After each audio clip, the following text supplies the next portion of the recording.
విద్యా దృక్పథాల్లో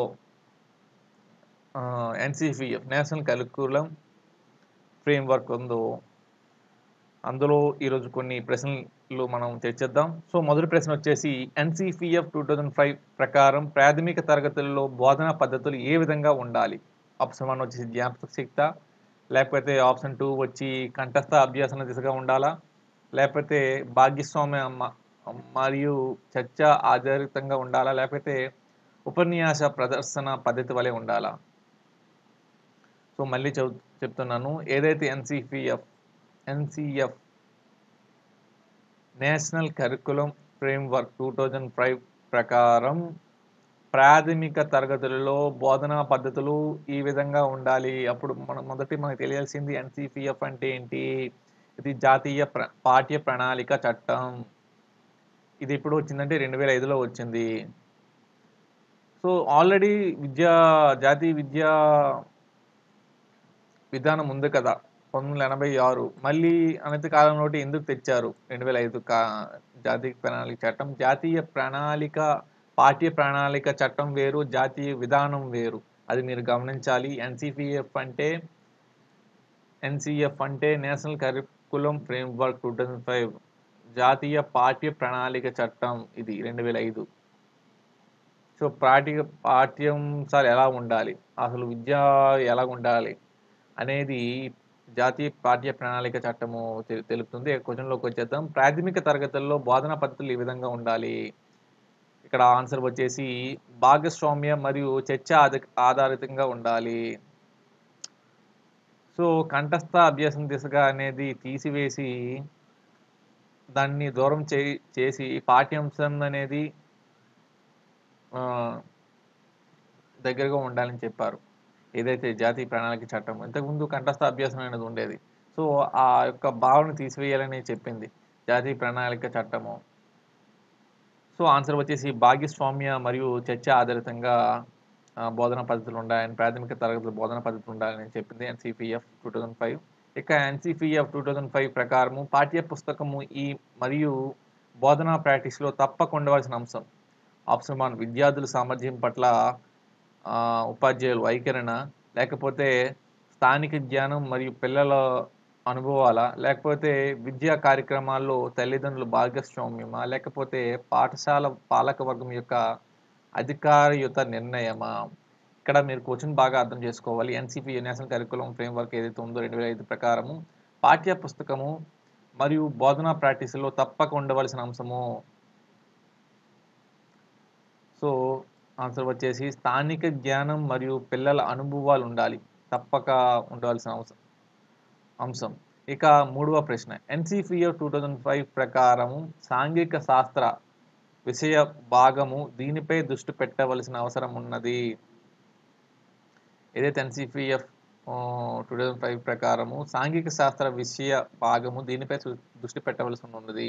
ఆప్షన్ 1 పరీక్షలు కంఠస్థ పట్టవలసిన వాస్తవాలను ఒకచోట ఉంచుట, లేకపోతే గతంలో జరిగిన అన్ని కార్యక్రమాలను సాక్ష్యాన్ని అందించుట, లేకపోతే సాంఘిక నిర్మాణ క్రమంలో మార్పు తెచ్చిన ప్రతి సందర్భనకు టైమ్ లైన్ తయారు చేయుట, లేకపోతే భావనపర అవగాహన. సో, ఆన్సర్ వచ్చేసి భావనపర అవగాహన. ఇక తర్వాత ప్రశ్న. నేషనల్ కరిక్యులమ్ ఫ్రేమ్‌వర్క్ 2005 ప్రకారం భారతీయ కళలు వీటికి సజీవ ఉదాహరణలు.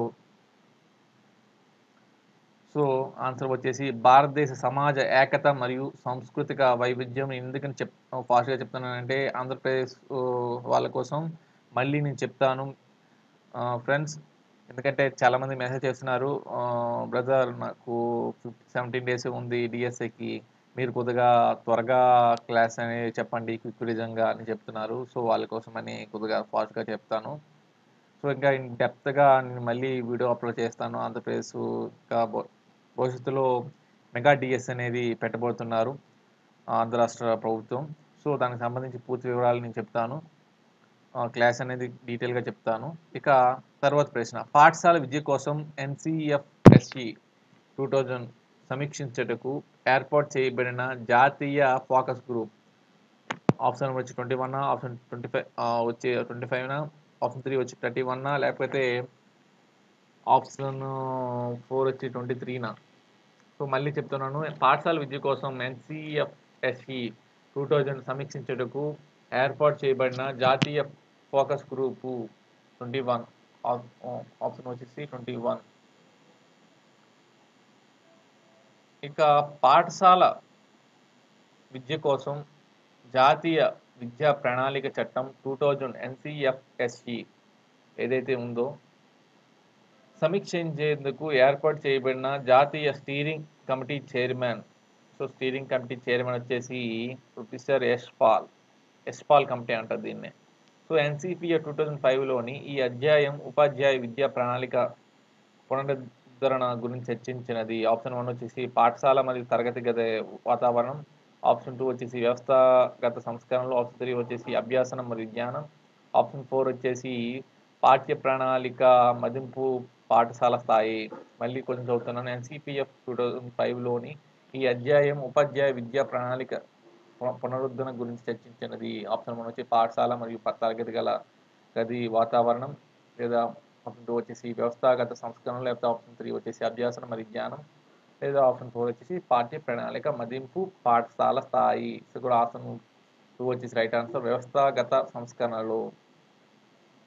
ఇక ఇందులో ప్రశ్న NCPF 2005 ప్రకారం పిల్లల్ని వారి బాల్యపు ఆనందం గురించి వేరు చేసి వారు పొందే నిత్య అనుభవాలు పాఠశాలలో వారు పొందే జ్ఞానానికి మధ్య గల అనుసంధాన్ని తొలగించేది.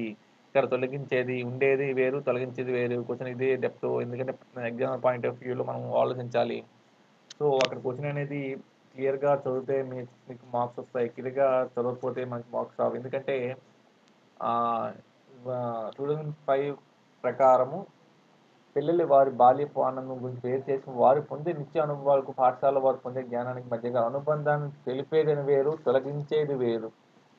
సో ఆన్సర్ వచ్చేసి యాంత్రికంగా పరిరక్షించడం కొరకు అభ్యాసనం.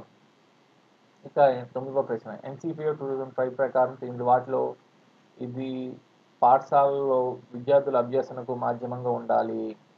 సో ఇక్కడ ఆప్షన్ అనేది కరెక్ట్గా ఇవ్వలేదండి. విదేశీ భాషన, లేకపోతే రాష్ట్ర భాషన, లేకపోతే జాతీయ భాషన, లేకపోతే ఇంటి భాషన. ఇంటి భాష అంటే మదర్ టంగ్ అంటే రీజనల్ లాంగ్వేజ్.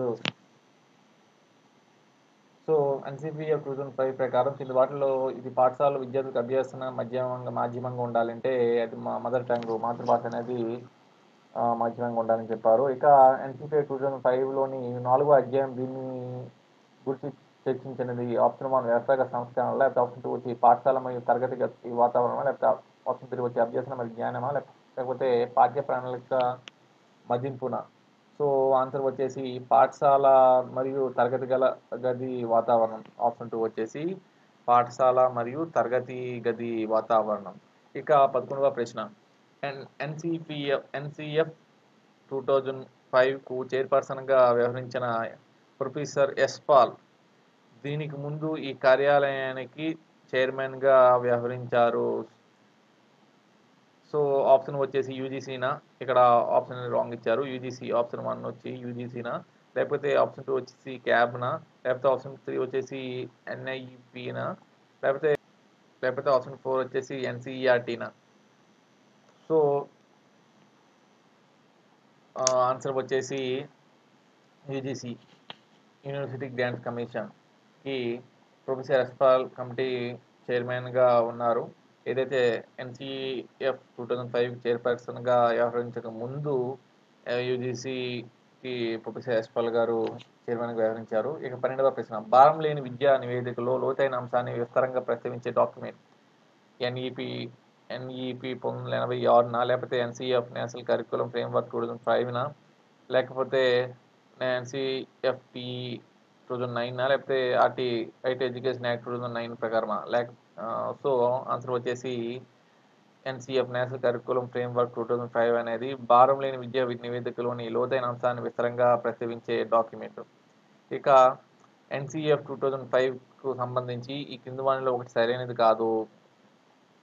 సో ఇది కాదన్నాడు. అప్పుడు సరైనది కాదన్నప్పుడు సరైనది ఏదో మనకు తెలియాలి. సో పిల్లల అభ్యాసాన్ని పెరుగుపరచడంలో సమగ్ర దృక్పథాన్ని కలిగి ఉండటం, లేకపోతే పాఠ్య ప్రణాళిక భారాన్ని పరిగణలోకి తీసుకోవడం, లేకపోతే ఆంగ్ల భాషకు తగినంత ప్రాధాన్యత ఇవ్వకపోవడం, లేకపోతే దేశ ప్రజాస్వామిక స్వభావం పరిగణలోకి తీసుకుపోవడం. సో NCPA 2005కి సంబంధించి కింద వాటిలో ఒక సరైనది కాదు. ఆంగ్ల భాషకు తగినంత ప్రాధాన్యతగా ఇవ్వకపోవడం అనేది సరైనది కాదు. ఇప్పుడు సరైనదంటే మనం చెప్పు సరైనది కాదు. ఇక్కడ ఆంగ్ల భాషకు తగినంత ప్రాధాన్యత ఇవ్వకపోవడం సరైనది కాదు ఇక్కడ. సో, ప్రాధాన్యత ఇవ్వాలి. సో, ఎన్‌సీఎఫ్ 2005 ప్రకారం దేశంలోని వివిధ ప్రాంతాలలో పోల్చదగిన నాణ్యతను భరోసా ఇచ్చుటకు క్రింది వాటిలో ఒకటి అభిలిస అభిలాషణీయమైన ఏర్పాటు. మళ్ళీ కొంచెం చదువుతున్నాను. ఎన్‌సీఎఫ్ 2005 ప్రకారం దేశంలోని వివిధ ప్రాంతాలలో పోల్చదగిన నాణ్యతను భరోసా ఇచ్చుటకు కింది అభిలాషణీయమైన ఏర్పాటు. సో, ఇక్కడ సాధారణ పాఠశాల వ్యవస్థ అనేది దీనికి ఆన్సర్ అండి. ఇక తర్వాత ప్రశ్న చూద్దాం. శిశు కేంద్రిత బోధనా శాస్త్రం అంటే పిల్లలకు దీనిలో ప్రాధాన్యత ఇవ్వడం. పోషణ లేకపోతే శీలమా లేకపోతే అనుభవాలా లేకపోతే బుద్ధియా? శిశు కేంద్ర బోధనా శాస్త్రంలో అంటే పిల్లలకు దీనిలో అనుభవాలకు ప్రాధాన్యత ఇవ్వడం. ఇక ఎన్‌సీపీఎఫ్ 2005ను రూపొందించినది. ఎన్‌సీపీఎఫ్ 2005ను రూపొందించినది ఎన్‌సీఈఆర్‌టీ.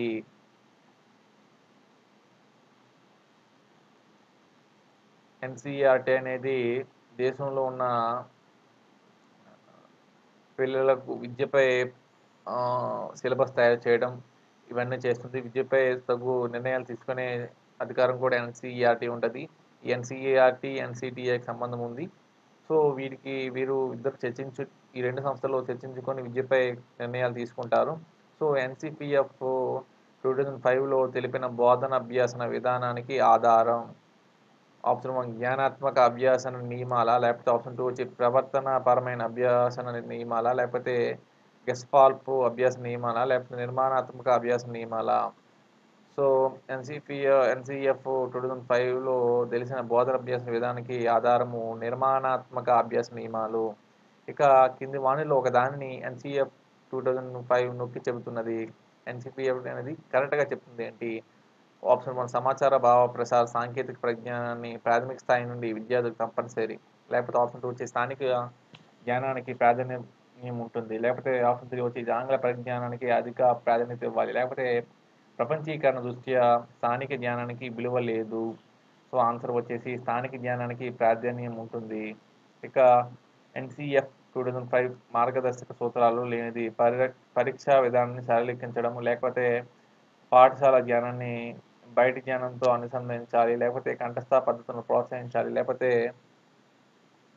పాఠ్య ప్రణాళిక సుసంపన్నం చేయాలి. సో, ఆన్సర్ వచ్చేసి కంఠస్థ పద్ధతులను ప్రోత్సహించమనేది ఎన్‌సీఎఫ్ 2005 మార్గదర్శక సూత్రాల్లో లేనిది. మరియు నేషనల్ కరిక్యులమ్ ఫ్రేమ్‌వర్క్ అనేది ఏం చెప్తుందంటే ఈ కంఠస్థ విద్యను దూరం చేసి ఏదైతే బోధనా విద్యను దగ్గర చేయాలని చెప్తుంది. ఇక ఎన్‌సీఈఎఫ్ 2005 సూచించిన మూల్యాంకనం ఏదైతే ఉందో ఎన్‌సీఎఫ్ 2005 సూచించిన మూల్యాంకనం వచ్చేసి ఆప్షన్ 1 సంకలన, లేకపోతే ఆప్షన్ 2 రూపణ, లేకపోతే లోపరూపణ, లేకపోతే నిరంతర సమగ్ర మూల్యాంకనమా? సో, ఆన్సర్ వచ్చేసి ఎన్‌సీఎఫ్ 2005 సూచించిన మూల్యాంకనము నిరంతర సమగ్ర మూల్యాంకనము. ఇక ఎన్‌సీఎఫ్ 2005 యొక్క నినాదం ఏదైతే దీన్ని అంటారు ఇంగ్లీష్‌లో.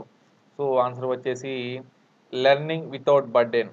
ఎన్‌సీఎఫ్ అనేది లెర్నింగ్ వితౌట్ బర్డెన్ కోసం చెప్తుంది. ఇక తర్వాత ప్రశ్న చూద్దాం. ఇక ఎన్‌సీఎఫ్ 2005 అధ్యాయం 2 యొక్క పేరు ఆప్షన్ 1 వచ్చి అభ్యాసం జ్ఞానమా? లేకపోతే తరగతి వాతావరణం? లేకపోతే జాతీయ విద్యా దృక్పథమా? లేకపోతే పాఠ్య ప్రణాళిక మదింపా?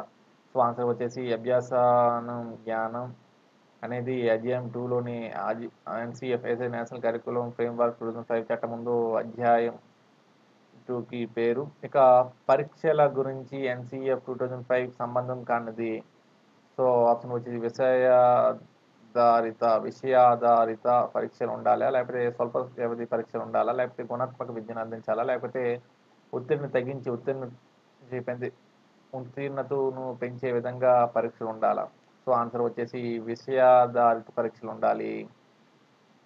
ఎన్సీఎఫ్ 2005కి సంబంధం కానిది విషయాధారిత పరీక్షలు ఉండాలి. సో ఆ సంబంధం ఉన్నది స్వల్ప వ్యవధి తక్కువ వ్యవధిలో ఉన్న పరీక్షలు ఉండాలి. గుణాత్మక విద్యను అందించాలి ఎన్సీఎఫ్ యొక్క మెయిన్ థీమ్. ఇక ఒత్తిడిని తగ్గించి ఉత్తీర్ణత పెంచే విధంగా పరీక్షలు ఉండాలని చెప్తుంది ఎన్సీఎఫ్. అదే సంబంధం కానిదంటే విషయాధారిత పరీక్షలు ఉండాలి. 26వ ప్రశ్న. ఎన్సీఎఫ్ 2005 అధ్యాయం 3 దేని గురించి తెలియజేస్తుంది? సో ఎన్సీఎఫ్ అధ్యాయం 3 అనేది పాఠ్యాంశాలు పాఠశాల స్థాయి మూల్యాంకనం కోసం తెలియజేస్తుంది. ఇక ఎన్సీఎఫ్ 2005లో గల అధ్యాయాల సంఖ్య 5. ఇక ఎన్సీఎఫ్ 2005 పాఠ్యశాస్త్రంను ఏ విధంగా మార్చాలని పేర్కొన్నది? సో ఎన్సీపీఎఫ్ అనేది పాఠ్యశాస్త్రం ఏ విధంగా మార్చాలని పేర్కొన్నది? సో రాజనీతి శాస్త్రంగా మార్చాలని అన్నారు. ఎన్సీఎఫ్ అనేది చట్టాల్లో వస్తుంది. చట్టాలకు లింకేజ్ ఉంది. సాంఘిక శాస్త్రాలు, రాజనీతి శాస్త్రము, ఇండియన్ పాలిటీతోనూ ప్రతి రాజ్యాంగానికి సంబంధించినవి చట్టాలు ఏదైనా ఈవెన్ విద్య అన్ని దేశంలో ఉన్న రాజ్యాంగం అంటే ఏంటంటే దేశంలో ఎలా పాలించాలి ప్రజలకి, మరియు ప్రజలు ఎటువంటి చట్టాలు ఉన్నాయి, మరియు అడ్మినిస్ట్రేషన్ ఎలా అవుతుంది, మొత్తం అన్ని రకాల సూత్రాలను చెప్పే సముదాయాన్నే రాజ్యాంగం అని అంటారు. సో రాజ్యాంగం అనే దానికి ఎన్సీఎఫ్ 2005 అనేది చట్టం అనేది రాజ్యాంగం చెందింది. సో రాజనీతి శాస్త్రం కల్పనని పేర్కొన్న ఎన్సీఎఫ్ 2005 ప్రకారము సరికానిది. ఎన్సీఎఫ్ 2005 ప్రకారం సరికానిది పాఠ్య ప్రణాళిక ఆచరణలో వ్యక్తిగత అంశాలకు చోటు కల్పించాలి. ఇక 30వ ప్రశ్న. ఎన్సీఎఫ్ 2005 ఉపాధ్యాయ శిక్షణలో దేనిని ప్రవేశపెట్టమని పేర్కొన్నది? ఆరోగ్య విద్య, లేకపోతే శాంతి విద్య, లేకపోతే వ్యాయామ విద్య, లేకపోతే కళా విద్య. సో ఇక్కడ ఆన్సర్ వచ్చేసి శాంతి విద్య, పీస్ఫుల్ విద్య. ఇక ఎన్సీఎఫ్ నేషనల్ కరికులం ఫ్రేమ్వర్క్ 2020 ప్రకారం విద్యా ప్రణాళిక నిర్మాణం. ఇక్కడ ఎన్సీఎఫ్ కాదు, ఇది ఎన్ఈపి 2020 ఏదైతే నేషనల్ ఎడ్యుకేషన్ పాలసీ 2020 ఉందో ఆ విద్యా ప్రణాళిక నిర్మాణం అనేది 5+3+3+4 పునాది దశ నుంచి ఇంటర్మీడియట్ దశ వరకు ఈ విద్య అనేది నేషనల్ ఎడ్యుకేషన్ పాలసీ అని చెప్తుంది. ఇక నేషనల్ ఎడ్యుకేషన్ పాలసీ 2020 సామాజిక లేదా ఆర్థిక స్థితిలో సంబంధం లేకుండా విద్యార్థులందరికీ అధిక నాణ్యత గల విద్యను ఈ సంవత్సరం నాటికి సాధించాలని లక్ష్యంగా పెట్టుకున్నది. ఆప్షన్ 1 2030, ఆప్షన్ 2 2040, ఆప్షన్ 3 2025, లేకపోతే ఆప్షన్ 4 వచ్చి 2050. సో ఆన్సర్ వచ్చేసి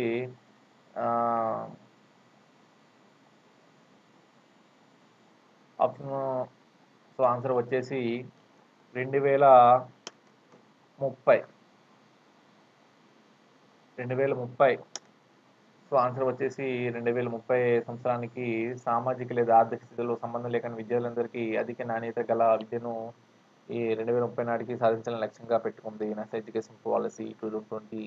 ఇక పిల్లల మెదడులో ఎదుగుదల 80%కి పైగా 6 సంవత్సరాల వయస్సు కంటే ముందే ప్రారంభమవుతుందని తెలియజేసే నా నివేదిక. సో ఆన్సర్ వచ్చేసి ఎన్ఈపి 2020 నేషనల్ ఎడ్యుకేషన్ పాలసీ 2020. ఇక ఎన్ఈపి 2020ను ఈ కేంద్ర కేబినెట్ ఆమోదించిన తేదీ. సో ఆన్సర్ వచ్చేసి 2020 జూలై 29న ఆమోదించబడింది కేంద్ర కేబినెట్ చే. ఇక ఎన్ఈపి 2020 ఏ సంవత్సరం నాటికి ప్రీ స్కూల్ నుండి సెకండరీ స్థాయి వరకు 100% స్థూల నమోదు నిష్పత్తి లక్ష్యంగా పెట్టుకున్నది. 2030 నాటికి ఎన్ఈపి 2020 ప్రీ స్కూల్ నుండి సెకండరీ స్థాయికి 100% స్థూల నమోదు నిష్పత్తిగా పెట్టుకుంది. ఎన్ఈపి 2020 ప్రకారం నిరంతర వృత్తిపర అభివృద్ధి కొరకు సంవత్సరానికి కేటాయించిన గంటలు ఎన్ని? ఆప్షన్ 1 వచ్చి 50 గంటల, ఆప్షన్ 2 వచ్చి 30 గంటల, లేకపోతే ఆప్షన్ 3 వచ్చి 60 గంటల, లేకపోతే ఆప్షన్ 4 వచ్చి 40 గంటల. ఆన్సర్ వచ్చేసి 50 గంటలు. ఎన్ఈపి 2020 ప్రకారం నిరంతర వృత్తిపర అభివృద్ధి కొరకు సంవత్సరానికి కేటాయించిన గంటలు 50 గంటలు.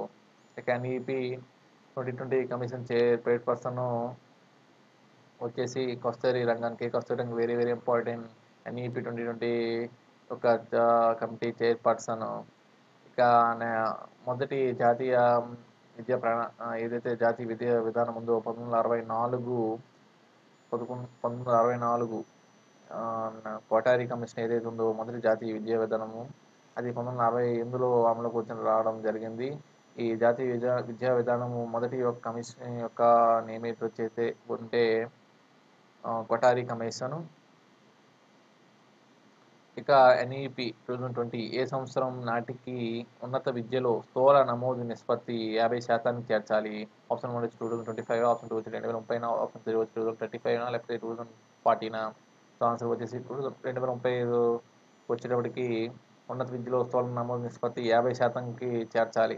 ఇక ఎన్ఈపి 2020 ఏ సంవత్సరం నాటికి అన్ని ఉన్నత విద్యా సంస్థలు బహుళ శాస్త్ర విషయ విద్య శిక్షణ సంస్థలుగా పెంపొందాలనే లక్ష్యాన్ని పెట్టుకోవాలి? ఆప్షన్ వచ్చి 2030, 2040, 2035, 2050. సో ఆన్సర్ వచ్చేసి 2040 నాటికి అన్ని ఉన్నత విద్యా సంస్థలు బహుళ శాస్త్ర విషయ విద్య శిక్షణ సంస్థలుగా రూపొందాలని లక్ష్యాన్ని పెట్టుకుంది. ఇక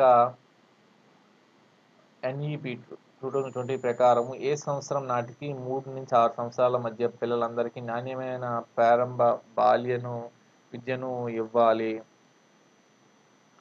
సో 2025 నాటికి ఇవ్వాలి. ఇక ఎన్ఈపి 2020 ప్రకారము సామాజికంగా ఆర్థికంగా వెనుకబడిన విద్యార్థులు అధికంగా ఉన్న చోట ఉపాధ్యాయ విద్యార్థి నిష్పత్తి ఎలా ఉండాలి? ఆప్షన్ 1 వచ్చేసి 1:20, ఆప్షన్ 2 వచ్చి 1:30, ఆప్షన్ 3 వచ్చి 1:25, ఆప్షన్ 3 వచ్చి 1:15. సో 1:25 ఇది very very important. National education policy 2020 ప్రకారము సామాజికంగా ఆర్థికంగా వెనుకబడిన విద్యార్థులు అధికంగా ఉన్న చోట ఉపాధ్యాయ విద్యార్థి నిష్పత్తి 1:25గా ఉండాలని పేర్కొంది నేషనల్ ఎడ్యుకేషన్ పాలసీ 2020. ఇక నేషనల్ ఎడ్యుకేషన్ పాలసీ 2020 ప్రకారము బాలలు అంటే 3 నుంచి 18 సంవత్సరాలను వారిని బాలలు అని పేర్కొంది నేషనల్ ఎడ్యుకేషన్ పాలసీ. ఇక సిపిడి అంటే ఏంటి? ఇది వెరీ వెరీ ఇంపార్టెంట్. అబ్రివేషన్స్ అనేవి ఇంపార్టెంట్. సో సిపిడి అంటే కంటిన్యూస్ ప్రొఫెషనల్ డెవలప్మెంట్. ఇక 44వ ప్రశ్న ఎన్ఈపి 2020 ప్రకారము ఏ సంవత్సరం నాటికి సంపూర్ణ అక్షరాస్యత సాధించాలి? నేషనల్ ఎడ్యుకేషన్ పాలసీ ప్రకారము ఏ సంవత్సరం నాటికి సంపూర్ణ అక్షరాస్యత సాధించాలి? సో ఆన్సర్ వచ్చేసి ఆప్షన్ 1 2025, ఆప్షన్ 2 వచ్చేసి 2030, లేకపోతే ఆప్షన్ 3 వచ్చి 2035, లేకపోతే ఆప్షన్ 4 వచ్చి 2040. సో ఆన్సర్ వచ్చేసి 2030 నాటికి సంపూర్ణ అక్షరాస్యత ఉండాలని చెబుతుంది. ఇక తర్వాత ప్రశ్న చూద్దాం. నేషనల్ ఎడ్యుకేషన్ పాలసీ 2020 ప్రకారం విధాన పత్రంలోని దేని గురించి తెలియజేస్తుంది? ఒకటవ భాగం పాఠశాల విద్య కోసం తెలియజేస్తుంది. ఇక నేషనల్ ఎడ్యుకేషన్ పాలసీ 2020 ప్రకారం అందరికీ నాణ్యమైన ఈసీసీఈ విద్యను అందించి 2030 నాటికి పిల్లలందరూ పాఠశాలలో 1వ తరగతిలో చేరేలా చూడాలి. సో ఆన్సర్ వచ్చేసి 2030 నాటికి ఎన్ఈపి 2020 ప్రకారం అందరికీ నాణ్యమైన ఈసీసీఈ విద్యను అందించాలని 2030 నాటికల్లా పాఠశాల 1వ తరగతిలో చేరేలా ఉండాలి. సో ఇక్కడ క్వశ్చన్లే ఇచ్చి ఆన్సర్ ఇచ్చేసారు. సో 2030 నాటికల్లా ఉండాలి. సో ఇక్కడ క్వశ్చన్ అనేది రాంగ్. ఇక ఎన్ఈపి 2020 ప్రకారము పాఠశాల విద్య అనేది ఎలా ఉండాలి? సో ఎన్ఈపి 2020 ప్రకారం పాఠశాల విద్య అనేది పూర్వ ప్రాథమిక స్థాయి నుండి 12వ తరగతి వరకు. ఎందుకంటే ఇక్కడ మీరు చూడవచ్చు ఆప్షన్ 1 వచ్చి పూర్వ ప్రాథమిక స్థాయి నుండి 10వ తరగతి వరకు, లేకపోతే ఆప్షన్ 2 వచ్చి ప్రాథమిక స్థాయి నుండి 12వ తరగతి వరకు, లేకపోతే ప్రాథమిక స్థాయి నుండి 10వ తరగతి వరకు. సో చాలామంది ప్రాథమిక స్థాయి నుండి 12వ తరగతి వరకే అనుకుంటారు. సో మనకి ఆన్సర్ వచ్చేసి పూర్వ ప్రాథమిక స్థాయి నుంచి 12వ తరగతి. ఎందుకంటే నేను కంపల్సరీగా చెప్పగలను. ఎందుకంటే 3 నుంచి 18 సంవత్సరాల వరకు బాలలుగా నేషనల్ ఎడ్యుకేషన్ పాలసీ పేర్కొంది. మరి అలాగే 9 నుంచి 18 సంవత్సరాల ఏజ్ వచ్చే వరకు ప్రభుత్వం అనేది కంపల్సరీగా ఉచిత విద్యను వాళ్ళు చదివించే బాధ్యత ప్రభుత్వం అనేది అని చెప్పింది. సో పూర్వ ప్రాథమిక స్థాయి నుండి 12వ తరగతి వరకు నేషనల్ ఎడ్యుకేషన్ వరకు పాఠశాల విద్య అనేది ఉండాలి. ఇక నేషనల్ ఎడ్యుకేషన్ పాలసీ 2020 ప్రకారము 5+3+3+4లో 4వ స్థాయికి చెందినది ఏంటంటే సెకండరీ స్థాయి విద్య. ఏదైతే 14 నుంచి 18 సంవత్సరాల ఏజ్లో చదివే విద్యను సెకండరీ స్థాయి అంటారు. సో, ఇక ఎన్ఈపీ 2020 ప్రకారము విద్యా ప్రణాళిక నిర్మాణం 5+3+4లో 4వ స్థాయి ఈ వయసు వారికి ఉద్దేశించబడినది. సో, ఆన్సర్ వచ్చేసి 14-18 సంవత్సరాలు ఏజ్ వాళ్ళకి 4వ స్థాయి వయసు ఉద్దేశించబడినది. ఇక ఎన్ఈపీ 2020 ప్రకారము చదువు ప్రారంభమయ్యే వయస్సు. సో, ఎన్ఈపీ 2020 ప్రకారము చదువు అయ్యే వయసు ఇంతకు ముందే నేను చెప్పాను. ఒక 30 సెకండ్స్ ముందు. సో, ఆన్సర్ ఏదో కింద కామెంట్ బాక్స్‌లో తెలియజేయండి. సో, ఏదైనా మీరు కామెంట్స్ పెట్టేటప్పుడు ముందుగా ఆ క్వెషన్ అర్థం చేసుకొని తర్వాత జవాబులు వెతికి మళ్ళీ కామెంట్‌లో తెలియజేయగలరు. So, wish you all the best. Best of luck from hypothetical mass ఎపిస్తమి విద్యాలయ.